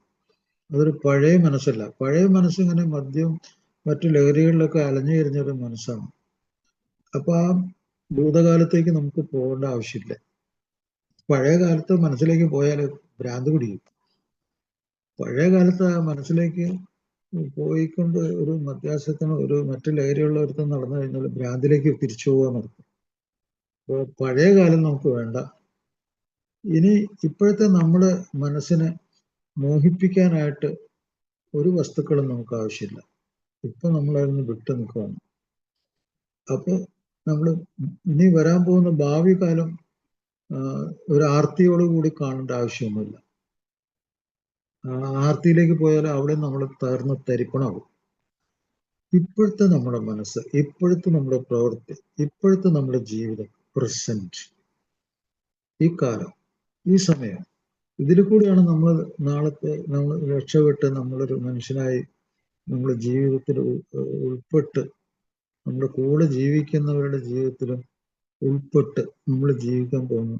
ഇപ്പോഴത്തെ ജീവിതം, ഇപ്പോഴത്തെ ഈ പ്രസന്റ് മനസ്സ്, പ്രസന്റ് ജീവിതം, പ്രസന്റ് ആയിട്ടുള്ള എല്ലാ സംഗതികളും അതിൽ കൂടി നമ്മൾ പോകും. അതിൽ നമ്മൾ വിട്ടു നിൽക്കേണ്ട സംഗതികളിൽ നിന്ന് വിട്ടു നിൽക്കണം, വിട്ടുകൊടുക്കേണ്ട കാര്യങ്ങളിൽ നിന്ന് വിട്ടുകൊടുക്കണം, തർക്ക വിഷയങ്ങളിൽ നിന്നും ഏർപ്പെടാതെ ഇപ്പോഴത്തെ ജീവിതത്തില് പ്രസന്റ് ലൈഫ് അതിന്റെ അടിത്തറയില് 24 മണിക്കൂർ അടിത്തറയില് നമ്മുടെ സ്വയബോധം നിലനിർത്തിക്കൊണ്ട് നമ്മൾ മുന്നോട്ട് പോവാം. പക്ഷെ ഈ ജീവിതം കുറച്ച് കടുപ്പം കൂടി ഉള്ളതായിരിക്കും. കാരണം വെച്ചാല് ഇപ്പോ മദ്യാസക്തൻ എന്തെങ്കിലും വിഷമം പിടിച്ച അവസ്ഥകൾ നേരിടുമ്പോൾ യഥാർത്ഥ ജീവിതത്തിൽ അയാൾ ചെയ്യുന്നത് മദ്യത്തെ അന്വേഷിക്കലാണ്, അതിന്റെ തണലില് നിൽക്കലാണ്. പക്ഷെ ഇപ്പോഴത്തെ ജീവിതം അത് സാധിക്കില്ല. അപ്പൊ അവിടെ ഒരു സംഘർഷം വരും. അപ്പൊ ഈ സംഘർഷങ്ങളെ മറികടക്കാൻ അയാൾക്ക് ഒരു പ്രതിരോധം വേണം. റെസിലിയൻസ് എന്ന് പറയും. റെസിലിയൻസ് എന്നാണ് അതിന്റെ പേര്. ഒരു ചങ്കൂറ്റം, നേരിടാനുള്ള ചങ്കൂറ്റം അയാൾക്ക് വേണം, ധൈര്യം വേണം അയാൾക്ക്. അത് നേരത്തെ നമ്മൾ പ്രാർത്ഥനയിൽ പറഞ്ഞു കഴിഞ്ഞു. ധൈര്യം വേണം, ബുദ്ധിശക്തി തിരിച്ചു പിടിക്കണം. അതിൽ കൂടിയാണ് നമ്മൾ മുന്നോട്ട് പോകേണ്ടത്. ഇന്നത്തെ ഓരോ ദിവസത്തിലും നമ്മൾ ധൈര്യവും ബുദ്ധിശക്തിയും കൊണ്ട് നമ്മൾ പ്രശാന്ത മനസ്സോടുകൂടി സുബോധവാനായിട്ട് മുന്നോട്ട് പോവാണ്. അതാണ് പ്രസന്റ്. അപ്പൊ അങ്ങനെയുള്ള ഒരു മനസ്സ് നമ്മളെ കൂടെ നിർത്താനായിട്ട് നമ്മളെ സഹായിക്കുന്നത് നമ്മുടെ തലച്ചോറിൽ നിന്ന് വരുന്ന വികാരങ്ങളും നമ്മുടെ ചട്ടക്കൂട് എന്ന് പറയും, ഫ്രെയിം വർക്ക്. ആ ഫ്രെയിം വർക്ക് എന്താണെന്ന് ഞാൻ നിങ്ങൾക്ക് പറയാം. ഫ്രെയിം വർക്ക് അതൊരു ചട്ടക്കൂടെന്ന് അതിന്റെ അർത്ഥം. അതിന് 3-4-5 അക്ഷരങ്ങളുണ്ട്. ഫ്രെയിംസ് എന്ന് പറയും. ഫ്രെയിംസ്. അത് ഈ എഫ് എന്ന് പറഞ്ഞാല് നിങ്ങൾ പിന്തുടരുക, ഫോളോ അപ്പ്. പിന്തുടരുക. നിങ്ങൾ ഈ പ്രോഗ്രാം പിന്തുടരുക. മധ്യത്തിൽ നിന്ന് 24 മണിക്കൂർ വിട്ടു നിൽക്കുന്ന ഈ പ്രോഗ്രാം അത് നിങ്ങളുടെ ഉത്തരവാദിത്തമായിട്ട് മാറാൻ പോവാണ്. അടുത്ത അക്ഷരം ആർ എന്നുള്ളതാണ്. ആ ആർ നിങ്ങളുടെ റെസ്പോൺസിബിലിറ്റി ആണ്. മധ്യത്തിൽ നിന്ന് വിട്ടു നിൽക്കാനുള്ള ഒരു പിന്തുടർച്ചയാണ് ഈ പ്രോഗ്രാം. അപ്പൊ ആ പ്രോഗ്രാമില് ഉത്തരവാദിത്വം നിങ്ങൾ തന്നെയാണ്. ഇനി വേറൊരാളുടെ ഉത്തരവാദിത്തമല്ല. നിങ്ങളെ ഈ ഡി അഡിക്ഷൻ സെന്ററിലൊക്കെ കൊണ്ടു നടക്കുക. ഇപ്പൊ നിങ്ങൾ കിട്ടിയ ഈ അനുഭവങ്ങള് നിങ്ങളുടെ മനസ്സിൽ സൂക്ഷിച്ചുകൊണ്ട് നിങ്ങളുടെ മനസ്സിന്റെ ഉള്ളില് ഇപ്പോഴത്തെ അവസ്ഥയിൽ കൂടി മുമ്പോട്ട് കൊണ്ടുപോകും. അതാണ് റെസ്പോൺസിബിലിറ്റി. എന്ന് പറഞ്ഞ അഡ്വൈസ് ആണ്. ശരിയായ നിങ്ങളുടെ ഉപദേശം നിങ്ങളുടെ സ്വന്തം അനുഭവത്തിൽ നിന്ന് നിങ്ങൾക്ക് കിട്ടിയ അറിവ്, അതാണ് ഏറ്റവും വലിയ അഡ്വൈസ്. നിങ്ങളെന്ന മനുഷ്യന്റെ ഉള്ളിൽ നിന്ന് ഈ ജീവിതത്തിൽ നിങ്ങൾ ഇപ്പൊ പഠിച്ച കാര്യങ്ങൾ എന്തൊക്കെ പഠിച്ചു അതല്ല, അത് നിങ്ങളുടെ ഏറ്റവും വലിയ അഡ്വൈസ് അതാണ്. അതുകൂടാതെ നിങ്ങളെ സ്നേഹിക്കുന്ന, നിങ്ങളെ ഇതിൽ നിന്ന് വിട്ടു നിൽക്കാൻ സഹായിക്കുന്ന ഡോക്ടേഴ്സ്, കൗൺസിലേഴ്സ്, സുഹൃത്തുക്കള്, സുഹൃത്തുക്കള് ഒക്കെ തന്നെ, അവരൊക്കെ തന്നെ നിങ്ങൾക്ക് തരുന്ന അഡ്വൈസ് മോശമല്ല. അവര് പ്രചോദനമാണ് തരുന്നത്. മുന്നോട്ട് ജീവിതത്തെ കൊണ്ടുപോകാനുള്ള പ്രചോദനങ്ങൾ, അതാണ് അഡ്വൈസ്. ശരിയായ ഒരു ഉപദേശം അതാണ്. അതുപോലെ നിങ്ങൾക്ക് ഇതിനെക്കുറിച്ച്, നിങ്ങളുടെ ജീവിതത്തെക്കുറിച്ച് ഒരു അർത്ഥം ഉണ്ടാക്കണം. അതാണ് മീനിങ്. എന്ന് പറഞ്ഞാൽ മീനിങ് ആണ്. Meaning in life. ജീവിതത്തിന്റെ അർത്ഥം നിങ്ങൾ മനസ്സിലാക്കാൻ തുടങ്ങും. ജീവിതത്തിന് അർത്ഥമുണ്ടെന്നും ജീവിക്കാൻ നിങ്ങൾക്ക് കൊതിയാണെന്നും നിങ്ങൾക്ക് മനസ്സിലാവും. യഥാർത്ഥ ജീവിതം, അതിൻ്റെ ഉള്ളിൽ ജീവിക്കാൻ നിങ്ങൾക്ക് കൊതിയാണെന്നുള്ള കാര്യം നിങ്ങൾക്ക് മനസ്സിലാവും. അപ്പൊ അതാണ് എന്ന് പറഞ്ഞാല്. അപ്പൊ ഫ്രെയിംസിലെ 4 അക്ഷരങ്ങൾ നിങ്ങൾ പഠിച്ചു. ഒന്നാമത്തെ ഫോളോ അപ്പ്, പിന്തുടരുക ഈ പ്രോഗ്രാം. അതിന്റെ ഉത്തരവാദിത്തം നിങ്ങളിപ്പോൾ പഠിച്ച പടികളും അതിൽ കൂടി മുമ്പോട്ട് പോകേണ്ടതും അത് ചെയ്യേണ്ട കാര്യങ്ങളും അതിന്റെ ഉത്തരവാദിത്തം നിങ്ങൾക്കാണ്. അഡ്വൈസ് നിങ്ങളുടെ അനുഭവങ്ങളിൽ നിന്ന് നിങ്ങൾക്ക് കിട്ടിക്കഴിഞ്ഞു. നിങ്ങളുമായിട്ട് ബന്ധമുള്ള നിങ്ങളുടെ നല്ല സുഹൃത്തുക്കള്, ബന്ധുജനങ്ങള്, അവരിലെല്ലാം നിങ്ങൾക്ക് നല്ല അഡ്വൈസ് കിട്ടും. അതിൽ കൂടി നിങ്ങൾ ജീവിതത്തെക്കുറിച്ചുള്ള അർത്ഥവത്തായ കാര്യങ്ങൾ നിങ്ങളിലെത്തും. മീനിങ് നിങ്ങൾ അർത്ഥം അന്വേഷിച്ച് കണ്ടുപിടിക്കുകയും ചെയ്യും. അപ്പോൾ ഈ എന്ന് പറഞ്ഞാൽ നിങ്ങൾ ഒരു മനുഷ്യനായി മാറും എന്ന് വെച്ചാൽ നിങ്ങൾ എമ്പതി എന്ന് പറഞ്ഞാൽ ഒരു സഹാനുഭൂതി മാത്രമല്ല, മറ്റൊരാൾ അനുഭവിക്കുന്ന ദുരന്തങ്ങൾ ഞാൻ അനുഭവിച്ച ദുരന്തം തന്നെയാണെന്ന് തിരിച്ചറിഞ്ഞ് അയാളോട് ചേർന്ന് നിൽക്കുന്ന ദയ, കാരുണ്യം, സ്നേഹം, അതിനൊക്കെ കൂടിയാണ് എമ്പതി എന്ന് പറയുന്നത്.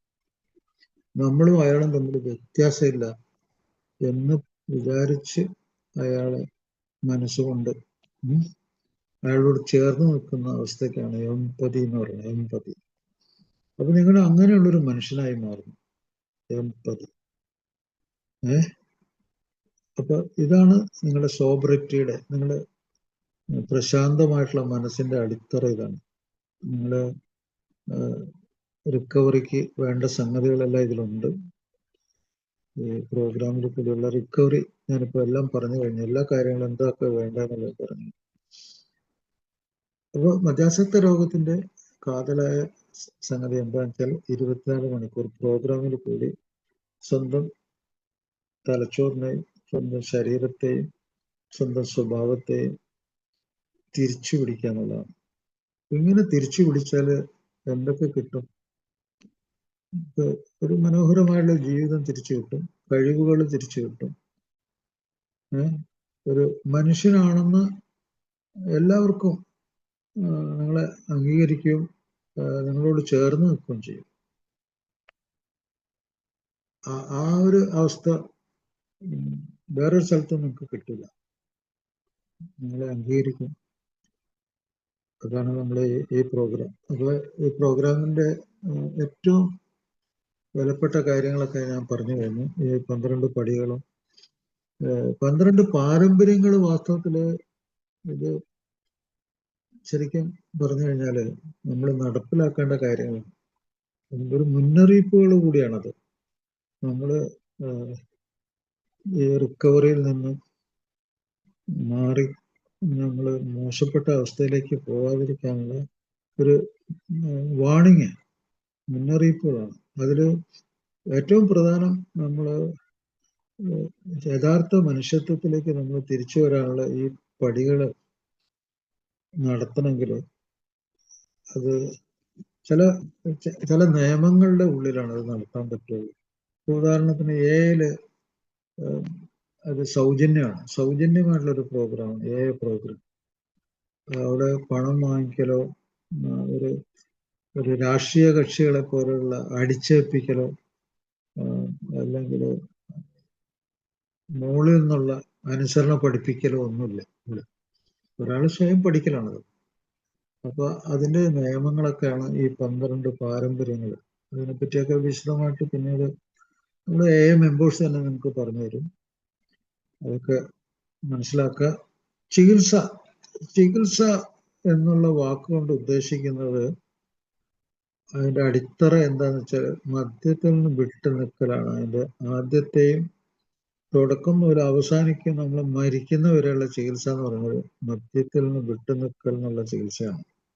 അത് ചികിത്സാ മാർഗവും ചികിത്സയുടെ അടിത്തറയാണ്. അബ്സ്റ്റിനൻസ്, വിട്ടുനിൽക്കൽ. ഇതറിയാൻ പാടില്ലാത്ത പല ആൾക്കാരും ഇങ്ങനെ സ്വയം കബളിപ്പിക്കല്, അതായത് വല്ലപ്പോഴൊക്കെ കുടിച്ചാൽ കുഴപ്പമില്ല, കുറച്ച് കുടിച്ചാൽ കുഴപ്പമില്ല, ഞാനൊരു മനുഷ്യനല്ലേ, അങ്ങനെയുള്ള ന്യായത്തിനൊന്നും ഇവിടെ യാതൊരു വിലയില്ല ഇവിടെ. കാരണം അതൊക്കെ സൂചിപ്പിക്കുന്ന മദ്യാസക്ത രോഗം എത്രമാത്രം ദയനീയമായ ഒരു രോഗം എന്നുള്ളതാണ്. പിടിച്ചു നിൽക്കാൻ പറ്റാത്ത ആളുകളുടെ ദയനീയമായ രോഗം എന്നുള്ളതാണ്. ഇവിടെ നമ്മൾ അതിനെയൊക്കെ മറികടന്ന് നമുക്ക് റെസിലിയൻസ്, ഒരു പ്രതിരോധം വലിയ തിരമാലകൾ വന്ന് ഇങ്ങനെ തട്ടിക്കൊണ്ടിരുന്നാൽ മുറിഞ്ഞു വീഴാത്ത ഒരു സംഗതി. അപ്പൊ ഒരിക്കൽ കൂടി എല്ലാവർക്കും നല്ല സുബോധ ജീവിതം ആശംസിച്ചുകൊണ്ട് നിർത്തുകയാണ്. Thank you. Thank you doctor. Thank you sir. Hello sir പറഞ്ഞോ.